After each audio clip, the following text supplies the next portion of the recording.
రాష్ట్ర అధ్యక్షులు మాజీ ముఖ్యమంత్రి గారు మా నాయకుడు జగన్మోహన్ రెడ్డి గారు శ్రీకాకుళం పర్యటనకి మా జరిగిన విషయం అందరికీ తెలిసిందే, చూశారు. డాక్టర్ అప్పలరాజు గారు మీద అమానుషంగా, అన్యాయంగా, కక్షపూరితంగా ఈ ప్రభుత్వం ఆయన మీద కేసులు పెట్టి ఆయన జైలు పంపిన నేపథ్యంలో వారిని కొడుద్దామని వారితో పాటు కుటుంబ సభ్యులు కూడా కలిసి వారికి మనోధైర్యం ఉద్దేశంతో అధ్యక్షులు రావడం, వారితో పాటు మీ అందరం కూడా అక్కడికి వెళ్ళడం వాస్తవం. ఆయన ఓ ప్రజానాయకుడు. నేను వచ్చిన రోజున ఎయిర్పోర్ట్ నుంచి ఆ చివరి వరకు ఆయన్ని కొలుద్దామనుకుంటున్న ఆ జైలు ప్రాంగణం వరకు లక్షలాది మంది, వేలాది మంది ప్రజలు వచ్చి జగన్మోహన్ రెడ్డి గారిని కలవాలని, చూడాలని ఉత్సాహంతో అందరూ వచ్చారు. దాంట్లో భాగంగా పోలీసు వారు ఎన్నో ఆంక్షలు పెట్టినప్పటికీ కూడా వారు ఆంక్షల్ని అధిగమించి అందరూ స్వచ్ఛందంగా, ఎక్కడ కూడా ఏ విధమైన సంఘర్షణ వాతావరణం లేకుండా శాంతియుతంగా అందరూ కూడా ఆయన చూడడానికి వచ్చారు. ఇదే దురదృష్టం, ఈనాడు, జ్యోతి, కొన్ని పత్రికలు పోలీసు ప్రభుత్వంలో ఉన్న వ్యవస్థ, ప్రభుత్వం పోలీసు వాళ్ళ మీద ఒత్తిడి తీసుకొచ్చి కేసులు పెట్టడమే కాకుండా కొన్ని ఆవాకులు జావకులు కూడా పత్రికలో రాయడం చాలా దురదృష్టం. ఎందుకు ఈ విషయం మాట్లాడుతున్నానంటే, వాస్తవాల్ని రాస్తే పర్వాలే, వాస్తవాలను వక్రీకరించి రాయడం అనేది పత్రికలు తగదు.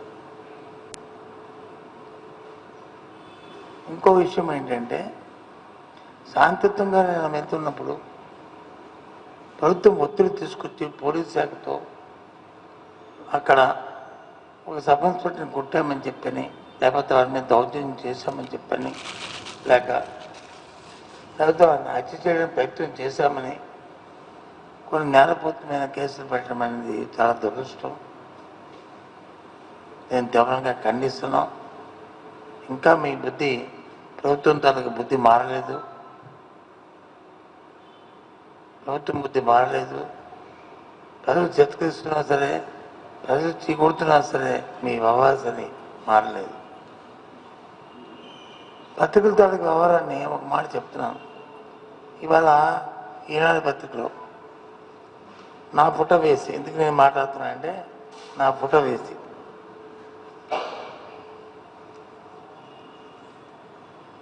పోలీసులపై బస్సు బెదిరింపులు. నా రాజకీయ జీవితంలో ఇప్పుడు వచ్చి నన్ను ఎవరు బెదిరించలేదు, నేను ఎవరిని బెదిరించలేదు.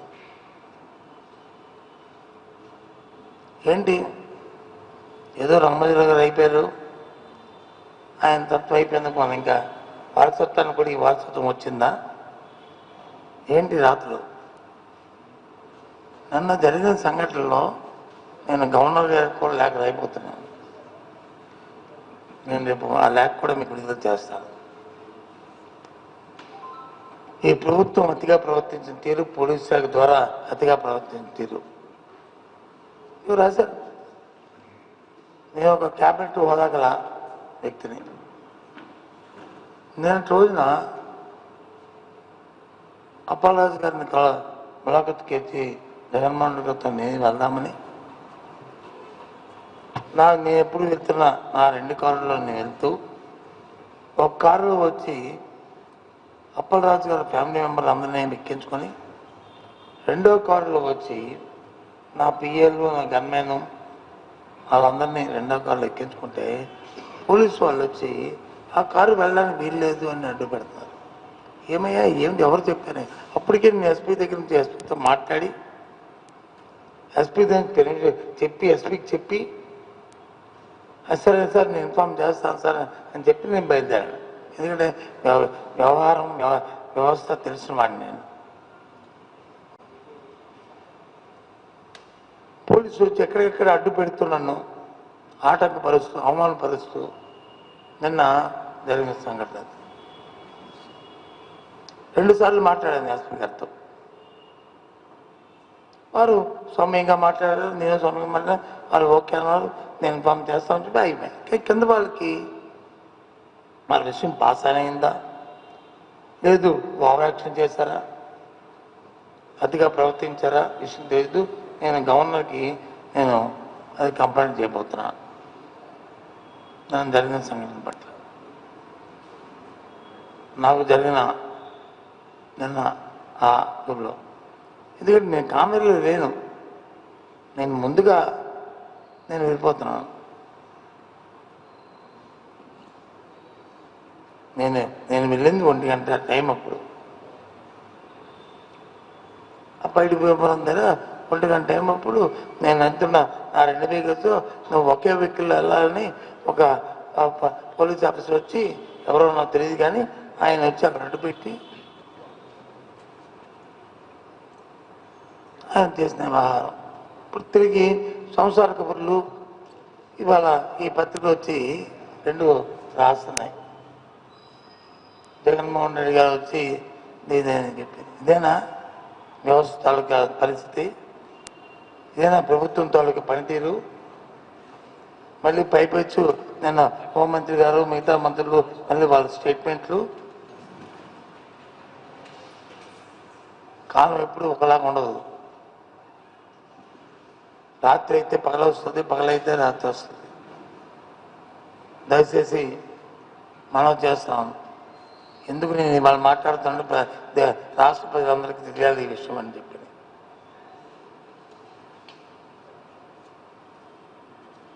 మళ్ళీ పైపెచ్చు రాత్రి వచ్చి బెదిరింపులు.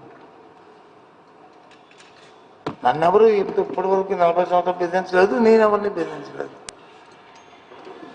ఏంటిది? మీకు వ్యక్తిత్వం లేకపోతే మీకు లేకపోతే లేకపోవచ్చు, మాకున్నాయి. Not correct. తిరిగి పైపెచ్చు అక్కడ వచ్చి సబ్ ఇన్స్పెక్టర్ మీద 2 వీలర్స్ వెళ్తున్న అడ్డుకుంటే మాల్మడకాళ్ళు వాళ్ళు మేము 2 వీలర్స్ మీద మమ్మల్ని ఎందుకు అడ్డుకుంటారమ్మా, మేమే కాన్మాయిగా ఊరికి వెళ్తామంటే వాళ్ళు వచ్చి జై జగన్ గారు జై జగన్ అని సౌండ్ చేస్తుంటే అక్కడున్న పెద్దలు వచ్చి ఆ సౌండ్కి ఎస్ఐ గారిని వచ్చి ఆపమ్మా అని చెప్పని వాళ్ళు బతిమాలితే వాళ్ళ మీద కేసులు, మర్డర్ కేసు. అసెప్ట్ డ్యూటీస్ కాదు, murder case, attempt murder case. ఏంటిది? ఏమైపోతుంది ఈ వ్యవస్థ? ఎక్కడ వెళ్తుంది ఈ వ్యవస్థ?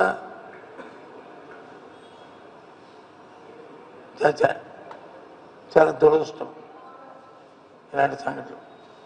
ఏదేమైనప్పటికీ కూడా నా జగన్మోహన్ రెడ్డి గారు ఈ ఉత్తరాంధ్ర ప్రాంతానికి శ్రీకాకుళం జిల్లాకి నేను రావడం, అప్పలరాజు గారిని కలవలేకపోయినా వాళ్ళ కుటుంబ సభ్యులు అందరం కలిసి వాళ్ళకి సరైన చెప్పి నేను వెళ్ళడానికి ఆయనకి ఆ కుటుంబం తరఫున మేము కొత్తని చెప్తున్నాం.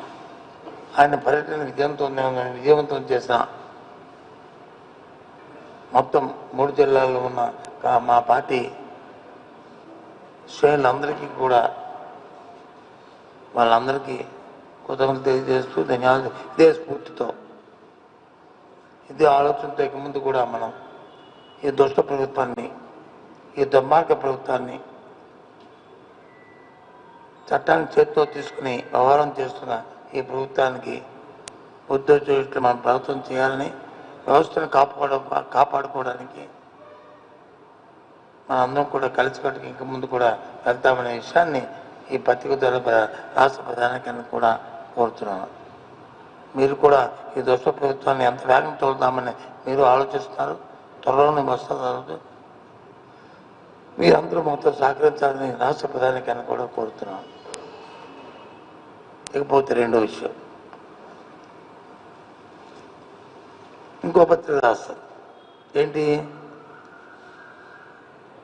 అడ్డుపడడం ఆపడం అని పైన ఎడ్డం పెడుతూ, అవును అంతా నిజంగానే చేశారు ఎగతాడు. ఎస్, ఎయిర్పోర్ట్ ఇవాళ ప్రారంభం అవుతుందంటే భోగాపురం ఎయిర్పోర్ట్ అనే వచ్చిందంటే అది స్వర్గీయ రాజశేఖర రెడ్డి గారు హయాంలో తీసుకున్న అప్పుడు జరిగిన కార్యక్రమాలలో భాగము, జగన్మోహన్ రెడ్డి గారి నాయకత్వంలో జరిగిన కార్యక్రమం. నేను ఇద్దరు క్యాబినెట్లో ఉన్న మంత్రిగా అథారిటేటివ్గా నేను చెప్తున్నా. తెలియని వాళ్ళు వచ్చి ఏదో మాట్లాడతారు, ఇలాంటి రాతలు రాస్తారు. ఏ రాస్తారు చూడండి. కొత్త విమానాశ్రయం నిర్మాణ ఆలోచన చంద్రబాబుది. 2019లో శంకుస్థాపన చేశారు. 60% భూసేకరణ పూర్తి. ఎవరో నమ్మిపోతారు. కొత్త ఎయిర్పోర్ట్ ఆలోచన చంద్రబాబుదా? ఎవరు చెప్పారు?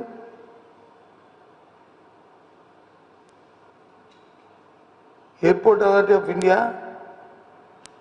వైజాగ్ ఎయిర్పోర్ట్ని వచ్చి దీన్ని ఇంకా ఎక్స్పాండ్ చేద్దాం నేపథ్యంలో ఆ రోజు రాజశేఖర రెడ్డి గారు ఉన్నప్పుడు రాష్ట్ర ప్రభుత్వం కోరితే మాకు అభ్యంతరం లేదంటే అప్పుడు భోగాపురం అలాగే ఎలమంచిల దగ్గర అక్కడున్న డిఫెన్స్ ఆ స్థలాన్ని నిండి చూపెట్టిన ఆ రోజు. అప్పటి నుంచి టెక్నికల్ ఎయిర్పోర్ట్ ఆఫ్ ఇండియా వచ్చి దీన్ని పరిశీలిస్తూ ఫైనల్గా 2013 ఆంధ్రంలో ఎవరు మన కిరణ్ కుమార్ మంత్రిగా నేను పిసిసి అధ్యక్షుడిగా ఉన్నప్పుడు మళ్ళీ పరిశీలన చేసి భోగాపురం అనువైన స్థలం అని చెప్పి ఆ రోజు నిర్ణయం చేశారు. దీనికి చంద్రబాబు నాయుడు వచ్చి అంకురార్పణ చేస్తే ఏంటి మాటలు? నవ్విపోతారు. వాస్తవాలు తెలుసు, చంద్రబాబు నాయుడు తెలుసు, లేదు అంటే అశోక్ గజరాజు గారు తెలుసు, లేదు అంటే నేను క్యాబినెట్లో నాకు తెలుసు, లేదు నాతో సహచరులుగా ఉన్న కొనతాల రామకృష్ణ తెలుసు. ఆయన ఇప్పుడు శాసనసభ్యుడిగా కూడా ప్రస్తుతం. ఇది వాస్తవం. అంటే 2014లో ఆయన చేసి 19లో వచ్చి ఆయన 19 కంటే 60% భూసేకరణ. ఎక్కడైపోయింది భూసేకరణ? 15,000 ఎకరాలు వచ్చి ఎయిర్పోర్ట్ కావాలని ఆయన అయిన తర్వాత మా ప్రభుత్వం పడిపోయింది. మా కాంగ్రెస్ ప్రభుత్వం పోయి తెలుగుదేశం వచ్చిన తర్వాత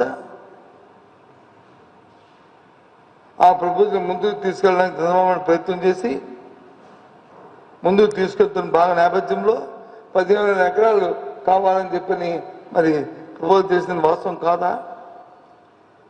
15,000 ఎకరాల్లో ఒక్క ఎకరానే సేకరించగలిచారా? లే. అప్పుడు పెద్ద ఎత్తున యాజిటేషన్ వస్తే అప్పుడు దాన్ని వచ్చి 5,000 ఎకరాల కింద మళ్ళీ తగ్గించారు. తగ్గించి 5,000 ఎకరాలను 2,200 ఎకరాలని మీరు సేకరించిన నేపథ్యంలో మీ ప్రభుత్వం పోయింది. వాస్తవం కాదు చెప్పండి. తీయండి, లెక్కలు తీయండి, కాగితాలు తీయండి.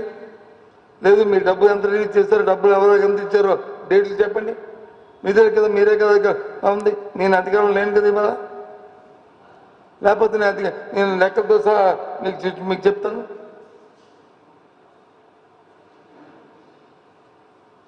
అరవై శాతం భూసేకరణ ఏంటి? ఇంకపోతే రెండో దాన్ని రాస్తారు. తర్వాత మిగతావన్నీ ఇంకో సమాధానం చెప్తాను, ఇంకొక విషయం చెప్పి ఆపేస్తాను. అధికారం వచ్చి 4 ఏళ్ల కాలయాపంలో మరోసారి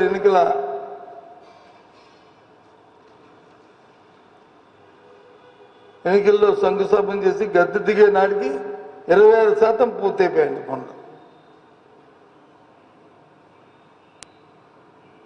చెప్పండి, ఎప్పుడు ఫైనాన్స్ క్లోజ్ అయింది?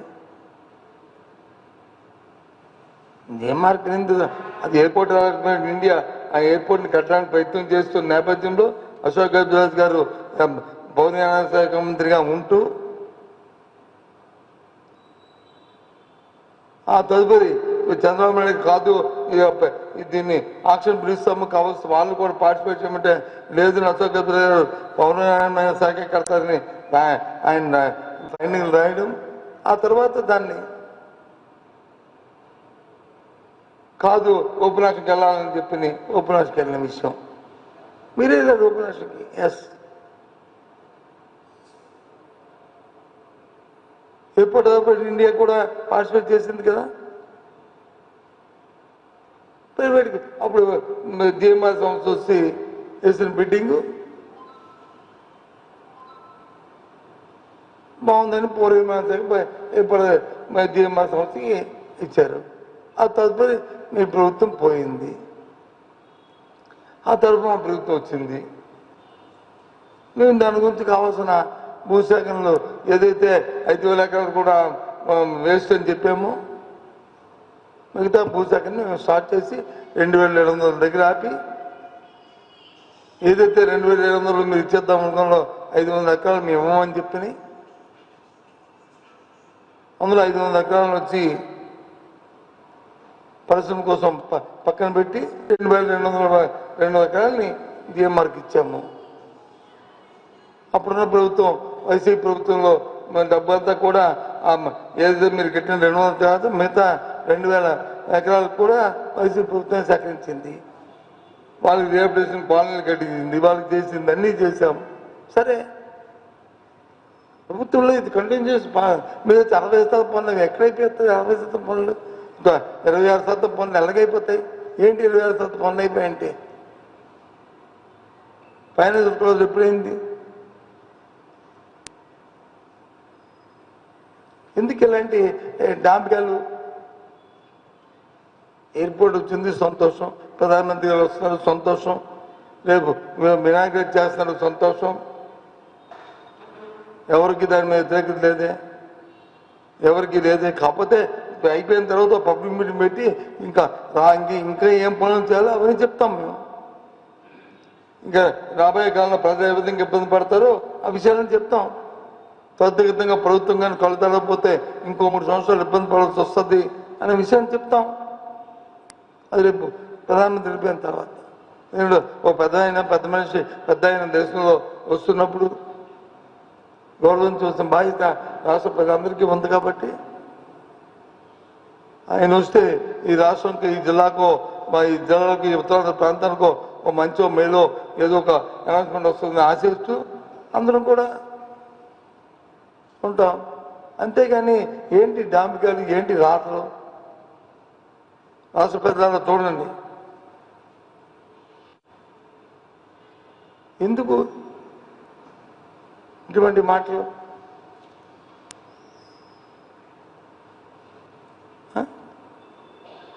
కాదు కదా.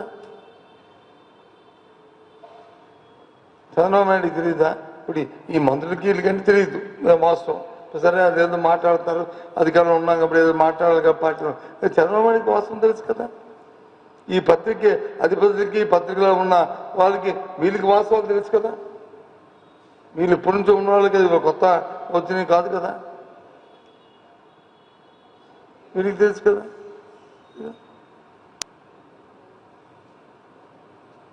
ఈ 2 విషయాలు రాష్ట్రపతి తెలియాలని, ముఖ్యంగా ఏదైతే ఈ పత్రికలోనూ అందులోనే సరే ఒక వెహికల్ మెనమన్నారు, 2వ వెహికల్ ఒక క్యాబినెట్ ర్యాంక్ ఉన్న మా వ్యక్తిని 2 వెహికల్ ఎప్పుడు నేను 2 వెహికల్లో తిరుగుతాను. నేనేమైనా ఊరేగింపుకి వెళ్ళడానికి వెళ్తున్నామా? ఏ విధంగా అడ్డుతారండి? ఎవరు ఇచ్చారండి హక్కు? మీరు వెళ్ళడానికి హక్కు ఉంది, నాకు ప్రాజెక్ట్ హక్కు.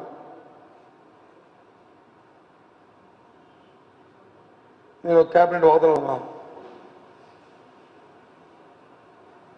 నేను ఇన్ఫార్మ్ చేశాను పోలీసుకు కూడా వెళ్తున్నా.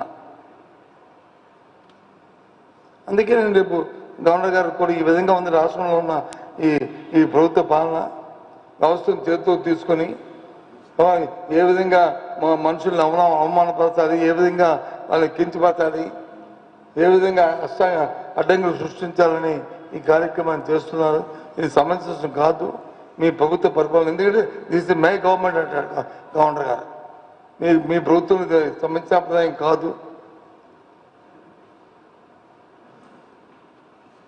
జరిగిన అధికారుల మీద చర్య తీసుకోవాల్సిందిగా నేను రేపు బ్లాక్ అయిపోతున్నాను. అలాగే వాళ్ళ మీద అక్కడ మా పెద్దల మీద మా కార్యకర్తల మీద అక్కడ ఏదైతే అటెంప్ట్ మర్డర్ కేసు పెట్టారో చాలా దురదృష్టం, దుర్మార్గమైన చర్యది. మళ్ళీ పునఃపరిశీలించి దాన్ని విత్డ్రా చేసుకోవాల్సిందిగా ప్రభుత్వాన్ని డిమాండ్ చేస్తున్నారు. ఇది మంచి సాంప్రదాయం కాదు. ఉందామంటే అందమ్మా అని తర్వాత ఇది చెడు సాంప్రదాయానికి ఇది ఇప్పటికే మీరు వ్యవస్థను పాడు చేస్తారు, ఇంకా వ్యవస్థను పాడు చేయకండి అని నేను కోరుతున్నాను. ఓకే.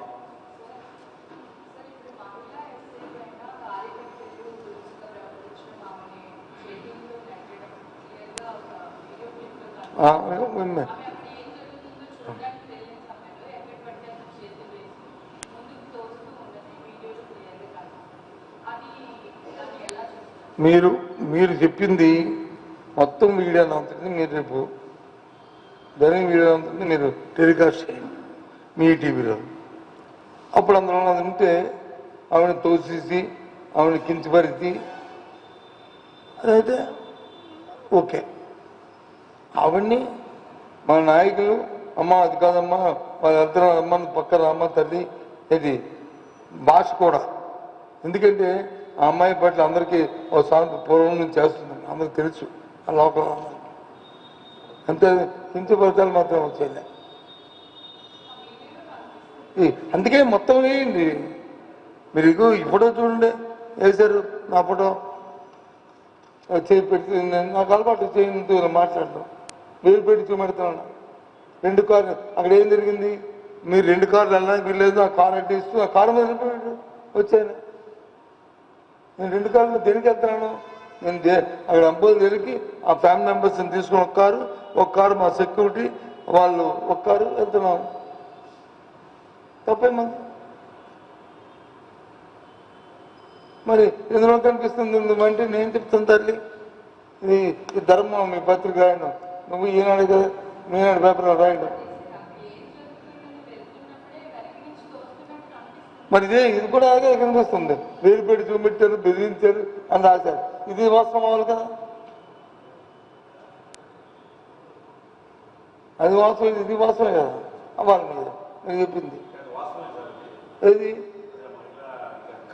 మహిళా అధికారి మీద వెళ్తుంటే అమ్మాయి వచ్చి 2,000 వెళ్ళిపోతామని వాళ్ళు జగన్ అంటే ఎందుకు సమర్థించడు? దేనికి సమర్థించండి నాకు అర్థం అవ్వట్లేదు. ఏమైనా కొట్లాడి జరిగి అసభ్యంగా ప్రవర్తించి లేకపోతే ఆవిడ దౌర్జన్యం చేసి ఆవిడ అధికారుల మీద వచ్చి మనం బలం చేస్తే దాన్ని తప్పని చెప్తాం, తప్పని చెప్తాం, వాస్తవం చెప్తాం. ఆవిడ అందుకే అంటున్నాను, ఆవిడ అంటూ చెప్తున్నాను. అది కాదు, కనిపించలేదు, నీ కంటికి కనిపిస్తుంది, నా కంటికి కనిపించలేదు, మీ కంటికి కనిపిస్తుంది, నా కంటికి కనిపించలేదు. నా కంటికి కనిపించాలంటే మీరు మొత్తం వీడియో వేయండి, మీరు నా కంటికి కనిపించాలంటే మొత్తం వీడియో వేయండి. అదే చెప్తాను, అదే చెప్పాను కదా. ఇప్పుడు నేను చెప్పింది అదే కదా, మొత్తం కనిపించాలంటే మీ టీవీలో మొత్తం ప్రకటించండి. ఇదిగో సత్యబాబు గారు చెప్పింది, ఇదిగో చెప్పారు, ఇదిగో మొత్తం వీడియో అని చెప్పేసి అప్పుడు మా మీద మీరు పద్దాలు మాకు ఉపయోగించండి, పర్వాలే, మే యాక్సెప్ట్.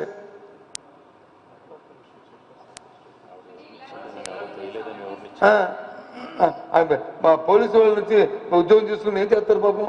వాళ్ళ ఐజీలు వాళ్ళ డీజీలు అలా వచ్చి నేను స్టేట్మెంట్ ఇవ్వమంటే ఆమెను అడగండి, ఎస్ఐని అడగండి.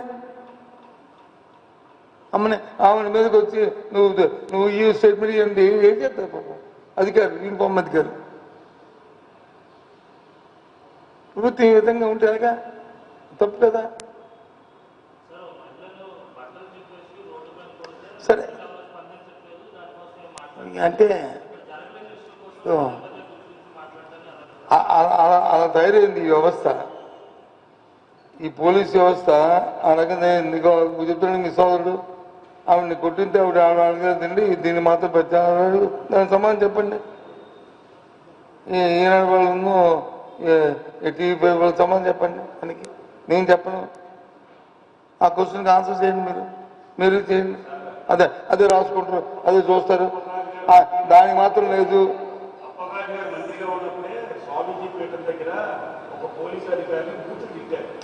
సార్ ఇగో మీరు మాట చెప్తుంటారా, ఒకరు చేశారని ఒకరు చేయకూడదని, చేశారని చేయకూడదు, నేను ఎప్పుడు దూరం. నేను అనలేదు, మీ సోదరుడు, మీ పక్కన సోదరుడు ఇంకొక క్వశ్చన్ వేశాడు, అది చెప్పాను తప్ప నేను అనలేదు. నేను ఎప్పుడు ఒకరు చేశారని వీళ్ళు చేయాలి, వీళ్ళు చేశారు వాళ్ళు చేయాలని అన్నా. వాస్తవాలు రండి దగ్గరికి నేను అడుగుతున్నాను. 2 కార్ల మీద అన్నారు, 2 కార్లలో ఒక కారులో ఫ్యామిలీలో ఒక కారులో వెళ్తుంటే వెళ్ళడానికి లేదని పోలీసు దగ్గర అట్రచ్చండి, దాన్ని సమర్థిస్తారా మీరు?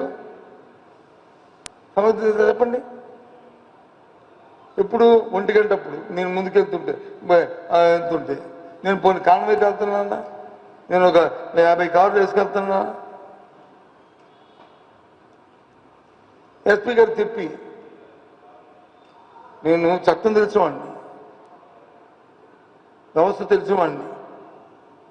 నువ్వు ప్రతి విషయంలోనూ ఏది చట్టానికి వ్యతిరేకంగా కానీ వ్యవస్థ వ్యతిరేకంగా వెళ్ళకూడదని ఆలోచనలు ఉన్నవాడిని. తెలియకేం జరగాల, అది దానికి కూడా బాధ్యత వహించవలసి వస్తుంది. ఇది న్యాయమా? అది నమ్మితే నమ్మాలి కదా మీరు. పోలీసు ఏ విధంగా దురుసుపదం తీస్తారు, కానీ అయినా సార్ ఆ అమ్మాయి దురుసుపదం తీయలేదు. ఆ అమ్మాయి 2 వీలర్స్ అడుగుతుందని చెప్పింది.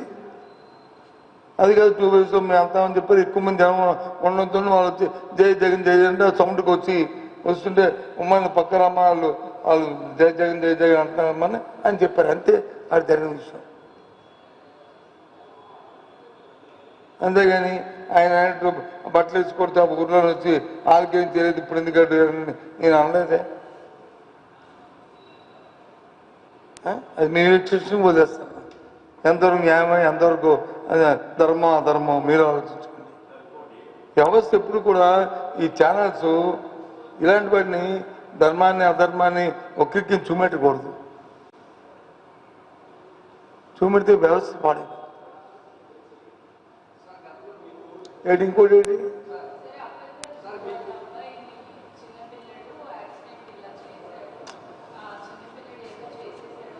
లేదు, చిన్నపిల్లలు అది కాదు. యాజే చిన్న జగన్ గారు చెప్పింది ఏంటి, చిన్న కుర్రవాడు యాక్సిడెంట్ చేశాడు, జరిగిందని విచారిస్తున్నాము, కానీ అతను మర్డర్ కేసు పెట్టడం అనేది తప్పు కదా. యాక్సిడెంట్ కేసు మర్డర్ కేసు ఎలా పెడతాము? మా ఎనీ కేసు భారతదేశ యాక్ట్లో యాక్సిడెంట్ చేస్తే మర్డర్ కేసు ఉందా చెప్పమ్మా? ఇదేమైనా చిన్నపిల్లలు ఏంటి ఏదో ఫ్యాక్షనిస్ట్ లాగా వచ్చి పెట్టి ఆ కుర్రను చంపేద్దాం ఉద్దేశంతో కాదు కదా. అందుకే విచారిస్తామని చెప్తాం కదా, అందుకే విచారిస్తాం, బాధపడతాం మేము కూడా. కానీ చిన్న కుర్రవాడు వాడి మీద మర్డర్ కేసు పెట్టడం అన్యాయం కదా అని చెప్తున్నాం కదా. మేమేమైనా సమర్థిస్తున్నామా?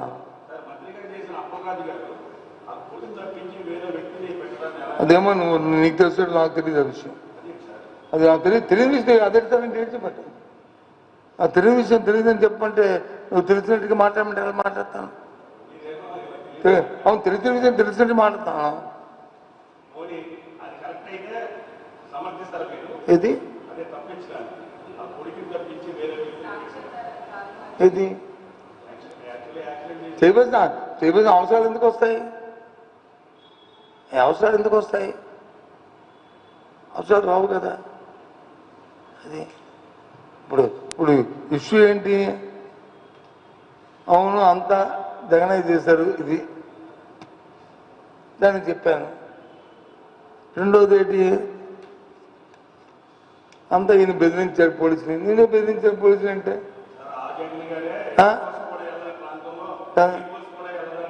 ఇది ఇది ఇది ఎయిర్ బస్ వస్తుందట. Airport authority of India sanction చేసింది. దానికి కావాల్సిన మౌలిక సదుపాయాలను నేను వచ్చిన తర్వాత చేస్తాను. నేను వచ్చిన తర్వాత 5,000 ఎకరాలు అక్కర్లేదు, ఎంత అవసరం అంతే చేస్తానని చెప్పాడు. పక్కనే ఉన్నా. ఆ మాట్లాడినప్పుడు భోగాపురం మీటింగ్లో పక్కనే టిప్పింగ్ తెప్పించి చూడండి. మీరు అంతవరకే కట్ చేస్తారుగా. ఈ ప్రాంతం అభివృద్ధి చెందబోతుంది, ఎయిర్ బస్ కూడా వస్తుంది కాబట్టి మీరు దీనికి 2,000 ఎకరాలు చాలు, నేను వస్తే అదే చేస్తానని చెప్పేసి ఆయన చెప్పాడు. నేను పక్కన ఉన్నాను. మీరు నచ్చినట్టుగా కట్టు పేస్ట్ చేసుకుంటే మేమేం చేస్తాం?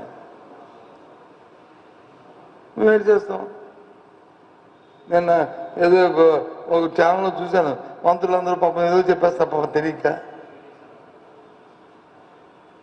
ఆశ్వాసం తీసుకో చేయొచ్చు. ఇప్పుడున్న ప్రభుత్వం మేము చేసాము. మీకు మేము వచ్చిన తర్వాత ఈ 2 సంవత్సరాల్లోనూ అక్కడ ఏమైనా పెర్మిషన్ అయిపోతే తెప్పించాము, ఆ ప్రభుత్వం చేయలేకపోయింది. లేదు అక్కడికి ఏదైనా గట్కే గారు ఇచ్చిన రోడ్డు మేము అప్పుడు చేస్తూ మధ్య అయిపోతే చేసాం. ఇచ్చిన రోడ్డే అయిపోయింది ప్రభుత్వం, ఇచ్చిన నీరే అయిపోయింది. నీరు దారి గురించి చెప్తాను రేపు, అప్పుడు మాట్లాడుతురు. అప్పుడు చెప్తాను రేపు. ఎందుకు ప్రధానమంత్రి వచ్చినప్పుడు ఎందుకు చెప్పడం మానేశాను, అప్పుడు చెప్తాను. అవే చేయలేదు. ఇప్పుడు కొత్తగా ఆర్టీసీ ఒక ఇది ప్రకటన ఇచ్చింది. ఇక్కడ నుంచి ఎయిర్పోర్ట్ బస్సు వేస్తాము, బస్సు ఎయిర్పోర్ట్కి వెళ్ళడానికి 300 రూపాయలు మనిషి టికెట్, డైరెక్ట్ నాన్ స్టాప్. అది వాస్తవం అయితే ఎంత అన్యాయం అండి. నువ్వు ఒప్పుకుంటావా చెప్పు?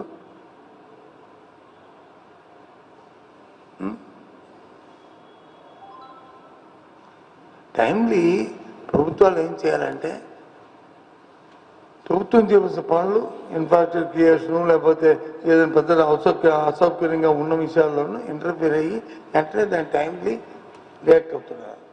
ఎప్పుడైతే రియాక్ట్ అవ్వో అప్పుడే ప్రజలకు ఇబ్బందులు వస్తాయి. ఈ ప్రభుత్వం జరుగుతుంది అది. టైమ్లీ రియాక్ట్ లేదు, ఎంతసేపు పబ్లిసిటీ, దానికోసం టైం వేస్ట్, టైం పాడు. అన్నీ తప్పే ఉంది. జనం ఎందుకు వచ్చారన్నా? ప్రజల చేరుతో నేను వచ్చి అక్కడికి వెళ్తానండి, జనం ఎందుకు రావాలి? ఎందుకు ప్రజలు మా జగన్మోహన్ రెడ్డి వచ్చి చూద్దాం ఎందుకు రావాలి? ఎందుకు మేము బస్సులు పెట్టాము? రేపు మీటింగ్ బస్సు వచ్చి 2,750 బస్సు పెడతాం. మేము అక్కడ 750 బస్సు పెట్టాము. పోనీ 75 బస్సు పెట్టావా చెప్పండి? ఎక్కడ పోనీ 7 బస్సు పెట్టావా చెప్పండి? ఎందుకు వచ్చారు 1,00,000 మంది? ఎందుకు వచ్చారు చెప్పండి? మరి రేపు వస్తారు కదా, ప్రధానమంత్రి గారు వస్తారు, ముఖ్యమంత్రి గారు వస్తున్నారు, ముఖ్యమంత్రి గారి తండ్రి లోకేష్ గారు వస్తున్నారు, మరి అందరూ వస్తున్నప్పుడు ఇంకా మళ్ళీ స్వతంత్రంగా రావాలి కదా. ఎందుకు బస్సులు పెడుతున్నారు?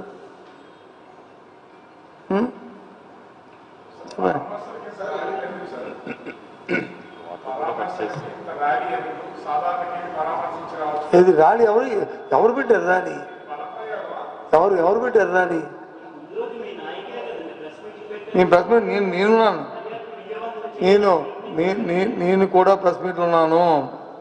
నా బాధ్యత మా నాయకుడు, మా రాష్ట్ర అధ్యక్షుడు, మా మాజీ ముఖ్యమంత్రి ఫలానా దగ్గరికి వస్తున్నప్పుడు విషయాన్ని తెలియజేయవలసిన బాధ్యత నాకు ఉంది. అందుకు ప్రశ్న పెట్టి ఆయన వస్తున్నారు, ఆయన వెళ్తున్నారు. దయచేసి విషయాన్ని మీకు తెలియపరుస్తున్నాము. వీలైతే స్వాగతం చెప్పండి, వీలైతే స్వాగతం చెప్పండి చెప్పాం. నేను కూడా చెప్పాను. వాళ్ళు ఎవరో చెప్పడం ఏంటి, వాళ్ళు ఇలాంటి నేను కూడా చెప్పాను. నా బాధ్యత అది. మా నాయకుడు వచ్చిన విషయం నేను తెలియజేయకపోతే ఏం సత్యబాబు గారు జగన్మోహన్ రెడ్డి వచ్చిన మాకు చెప్పరా అనరా? చెప్తే వచ్చారని రూల్ ఉందండి. ఎప్పుడు వస్తారు? ఆయన మీద అభిమానం ఉంటే, ఆయన చూడాలని తాపత్రయం ఉంటే అప్పుడు వస్తారు. ఎందుకు వస్తారు? ఎందుకు రేపు వచ్చి బలవంతంగా తీసుకెళ్తాను?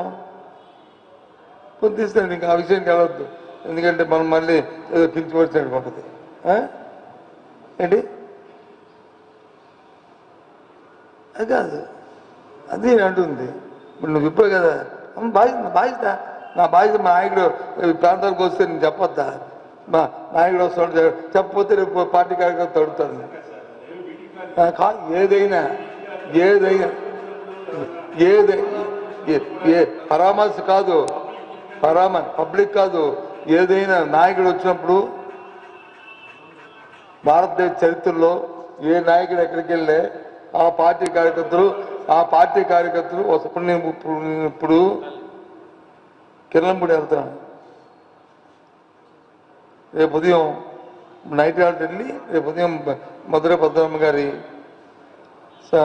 సంతాప సభలో పాల్గొంటాను. నా టూర్ పక్కన ఇచ్చాను.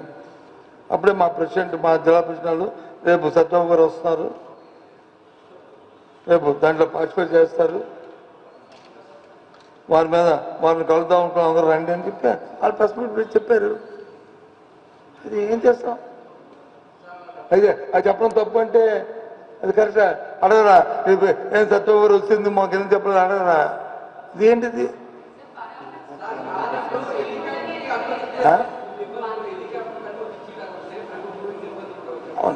సరే, అవన్నీ టెక్నికల్, ఇవన్నీ ఇచ్చే ఇబ్బందులు అని వాళ్ళు ఒకందుకు అనుకోదు, ఇది ఒకందుకు అయింది. వాళ్ళు ఒకందుకు ఇవ్వలేదు, ఇది ఒకందుకు అయింది. అవి నేను నా నోటితో అనలేదు కదా. నేను ఇచ్చుంటే అయినా చెప్పిందని కంపల్సరీ ఏ పార్టీ అయినా ప్రజాస్వామ్యంలో, even CPM party, CPI party, Loksatta party ఏదైనా ఆ నాయకుడు వచ్చినప్పుడు ఆ కార్యకర్తకి నాయకుడు వస్తుంది తెలియచెప్పడం అనేది సాంప్రదాయం. సమాచారమే. నేను అందుకే చెప్పాను కదా, మేమేమైనా 5 బస్సులు పెట్టామా? లేదు, సమాచారం చెప్పు ఇవ్వసారని. లేకపోతే మనుషుల్ని ఎత్తుకొచ్చామా? చెప్పు, సమాచారం చెప్పు. నాకు తెలుసు.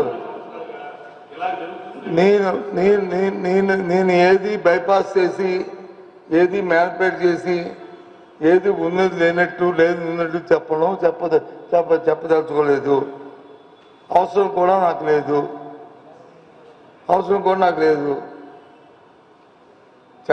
చెప్పదలుచుకోలేదు, చెప్పాల్సిన అవసరం లేదు.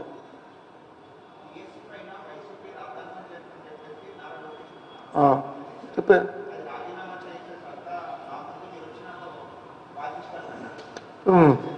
మీ మాట ఎప్పుడు నుంచి చెప్తున్నావు? ఆయన నిన్న చెప్పాడు, మేము ఎప్పుడు నుంచి చెప్తున్నాం? ఎవడైనా మనం అవునైనా కాదని మీ అందరూ కూడా గ్రాడ్యుయేషన్ పాస్ అయినారు కదా, అందరూ తెలుసు కదా, చట్టం తెలుసు కదా. ఒలింపిక్లో ఎవరైనా యూనిట్లో ఒకరు వస్తే, లేదు ఎవరైనా డిసీజులు పెద్దవాళ్ళు ఎవరైనా చనిపోతే, లేదు దేంట్లో అయితే గవర్నమెంట్లో చట్టం ఏమని డైరెక్ట్గా ఉద్యోగం ఇచ్చివచ్చు. తర్వాత వాళ్ళకి ట్రైనింగ్ ఇచ్చి మళ్ళీ దానికి ఈవెన్ చిన్న ఉద్యోగం నుంచి సబ్ కలెక్టర్ వరకు ఇస్తారు. కానీ ఇక్కడ ఏం చేశారు? దీంట్లో స్పోర్ట్స్ కోటా ఉంటుంది. కోటాకి ఏంటి? స్పోర్ట్స్ కోటా అంటే ఏంటి? ఆ 3% ఉన్న 3%ని ఎవరైతే స్పోర్ట్స్లో మెరిట్ ఉన్న విద్యార్థులు ఉంటారో కేవలం వాళ్ళకే కేటాయిస్తారు. వాళ్ళు ఎగ్జామ్ పాస్ అయ్యి అందులో మెరిట్ వచ్చిన వాళ్ళకి ఎగ్జామ్లో మెరిట్ రావాలి, స్పోర్ట్స్ కోటాలో మెరిట్ ఉండాలి. ఆ కంపేర్ చేసి ఇస్తారు. ఇది అందరూ తెలుసా?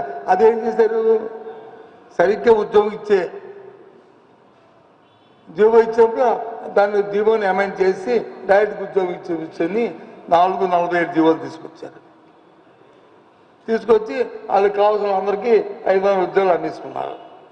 అది మా అభియోగం. మా అభియోగం ఏంటి? ఇది వాస్తవం కాదా? ఇది ఎవరైనా సభ్య సమాజంలో ఎవరైనా సరే వ్యవస్థలో ఎప్పుడైనా జరిగిందా? భారతదేశంలో ఏ రాష్ట్రంలో ఇలాంటి ఏముందా? ఒకటి. రెండోది ఏంటి? ఎవరైతే అవుట్సోర్సింగ్లో పేపర్ చెక్ చేసిన సంస్థ ఏదైతే ఉందో ఆ సంస్థ అవుట్సోర్స్లో పనిచేస్తున్న విద్యార్థికి మొదటి ర్యాంక్ వచ్చింది, రెండో ర్యాంకు ఎలాగొచ్చింది? వాడు చెప్పచ్చు కదా, ఆ అబ్బాయి చదువుకున్నాడు, బ్రహ్మాండుకున్నాడు, అందుకే వచ్చింది. అగో ఇంటర్మీడియట్లో ఎంత పర్సెంట్ వచ్చింది, డిగ్రీలో ఎంత పర్సెంట్ వచ్చింది, వాడు ఏది బీఈడీ చదువుతున్న ఎంత పర్సెంట్ వచ్చింది, మెడికల్ స్టూడెంట్ వచ్చింది, మేబీ అది చెప్పచ్చు కదా. మరి ఎందుకు అబ్బాయి ఇచ్చి ఇంటర్వ్యూకి పిలిచి తర్వాత వచ్చి మళ్ళీ పక్కన పెట్టడానికి కారణం ఏంటి? అది నేను అడుగుతాను. సింపుల్ క్వశ్చన్లు. మేము వేసిన ప్రశ్నలు చాలా సింపుల్. మేమేమి కన్ఫ్యూజ్ చేయడానికి కానీ మేమేమో గందరగోళం సృష్టించడానికి కానీ ఇక అంటే ఎందుకు అడుగుతున్నాము? 3 లక్షల మంది విద్యార్థులు వచ్చి అటెండ్ అయితే ఈ రకంగా మ్యానిపులేషన్ చేస్తే వాళ్ళ భవిష్యత్తు ఏం కానీ రావచ్చు. 3 లక్షల్లో నువ్వు ఇచ్చిన 16 మంది ఎవరికి వచ్చినా 16 మందికి వస్తాయి. అది మెరిట్లో ఇస్తే ఆ సంతృప్తి వేరు, మ్యానిపులేషన్ ఇస్తే ఆ బాధ వేరు. మేము ఆ బాధ గురించి మాట్లాడుతాం తప్ప నేను సమాధానం చెప్పండి, చెప్పట్లే కదా. కాదు మీ జీవోలను వచ్చి మేమేమి కొత్త ఇవ్వలేదని చెప్పండి. వాళ్ళే చెప్పారు కదా, జీవో ఇచ్చాం, జీవో మార్చాం, మళ్ళీ ఇప్పుడు జీవో మార్చి కదా, పని అయిపోయింది.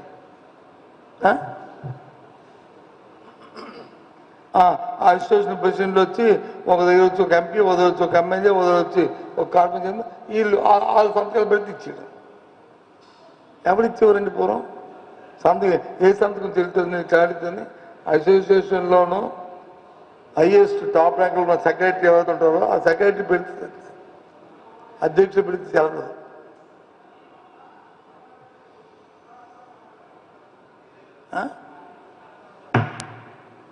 మళ్ళీ మాకు వస్తుంది ఇది. మరి చెప్పొద్దు. మరి మీరు అసలు విషయాన్ని పక్కన పడేస్తుంటే అసలు విషయాన్ని పక్కన పడేస్తుంటే 3 సార్లు 30 సార్లు కూడా చెప్తాను. నేను అసలు విషయం మర్చిపోను. ఎంత సమస్య అంత తప్పు అది అది కూడా ప్రాణమే కదా. విచారించామని చెప్తాను కదా, తప్పే ఉంది. వెళ్తాం, పట్టించుకోండి. మేమేంది పట్టించుకోండి, గవర్నమెంట్ పట్టించుకొని మేము పట్టించుకుంటాం. అలా కాదు బాసు, మన ఇంట్లో రిలేషన్ చనిపోతే మనం వెళ్తాం, మన పక్క నుండి వెళ్తాడు, అయ్యో పాపం అంటాడు. ఎదురుగా మా పారసారథి గారు మంత్రి గారు ఎదురు కదా, గవర్నమెంట్ కులాలకు సంబంధం లేదు, బేతాలకు సంబంధం లేదు అన్నాడు. మరి ఆ మంత్రిని పంపించాలా, ఇంకో మంత్రిని పంపించు కదా, ఆ జిల్లా మంత్రిని పంపించవచ్చు కదా. యాదవ్ చచ్చిపోతే యాదవ్ వేయాలా?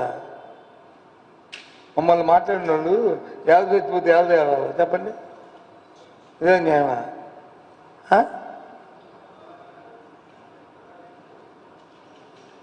సరే, మళ్ళీ రైబర్ మళ్ళీ నేను సబ్జెక్టు ఓకేనా? కాపీ చదువుతానండి.